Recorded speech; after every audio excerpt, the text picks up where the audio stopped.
नमस्कार प्रिय बंधुओं, आज हम जिस विषय को लेकर के उपस्थित हुए हैं वह है वट सावित्री। सौभाग्यवती माताओं बहनों के लिए यह परम पुनीत उत्सव के समान है। इस बार कुछ भ्रांतियां ऐसी हैं कि 27 तारीख को मनाया जाए या 26 तारीख। शास्त्र कहता है कि चतुर्दशी ऊपर अमावस्या मनानी चाहिए, अमावस्या ऊपर प्रतिपदा नहीं मनानी चाहिए। अमावस्या दिन में 12:12 पर 26 तारीख को प्रारंभ हो रही है, ज्येष्ठ मास अमावस्या, और 27 तारीख को सवेरे 8:12 पर वह पूर्णता को प्राप्त होगी और प्रतिपदा लग जाएगी।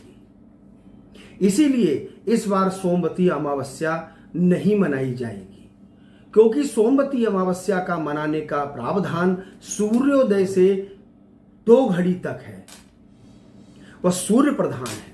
वट सावित्री पूर्णतः अमावस्या चतुर्दशी ऊपरी अमावस्या ही करनी चाहिए। इसलिए शास्त्रोक्त के अनुसार, पंचांग के अनुसार 27 तारीख को नहीं मनाई जाएगी, 26 तारीख को ही मनाई जाएगी। अब किस प्रकार से करना चाहिए? वट सावित्री का 7 का विधान क्या है? 7 ही माताएं बहनें परिक्रमा लेती हैं। सप्त का आवाहन करती हैं, सप्त जन्म का आवाहन है। दूसरा, पुराणों में यह विधान है कि यमराज के साथ सावित्री जी 7 लोक तक गई थी। 7 लोकों तक जब भगवान यमराज के साथ सावित्री जी अपने पति की आयु के लिए गई हैं, इसीलिए 7 का विधान है। 7 जन्म, 7 जन्म के 7 का विधान है। विधि विधान से 7 वट वृक्ष के 7 ही परिक्रमा की जाती है, और भगवती का पूजन भी सप्त धान्य से या जो भी विधान जहां जहां होता है उस प्रकार से करना चाहिए। अब शुभ मुहूर्त में आपको बताता हूं। प्रातःकाल 5:32 से 8:22 तक है प्रथम अमृत वेला। द्वितीय 12:26 से 2:12 तक है। तृतीय 5:05 से और शाम को 6:10 तक है। माताएं बहनें ज्यादातर इसकी पूजा दिन में विधान है। तो अमावस्या जब हमारी पड़ रही है उस समय आप इन भगवती का पूजन किया जाता है, पार्वती जी का पूजन किया जाता है।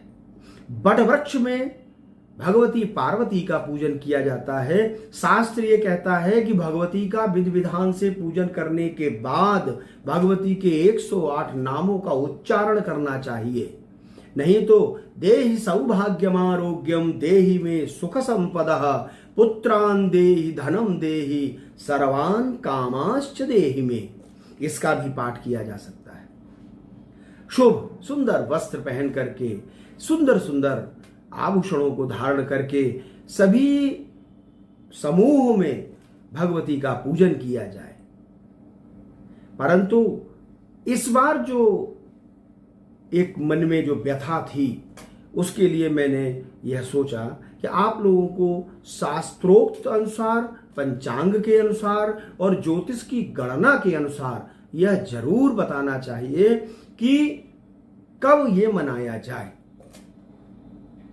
भगवती पार्वती जी की कृपा से ही सावित्री जी की विजय हुई थी।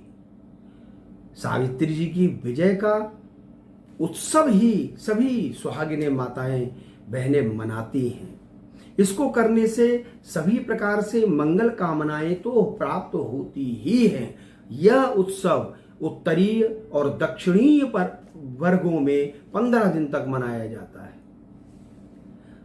पुराणों में यह लिखा है कि 3 दिन का व्रत रखना चाहिए।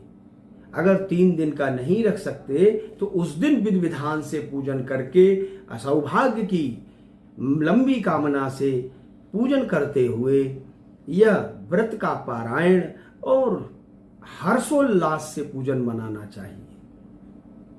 क्योंकि भगवती जगदम्बा की जब कृपा होती है तो वह कृपा हमेशा रहती भी है और दोनों के लिए मंगल कामनाएं भी भगवती के आशीर्वाद स्वरूप प्राप्त होती हैं। नमस्कार प्रिय बंधु।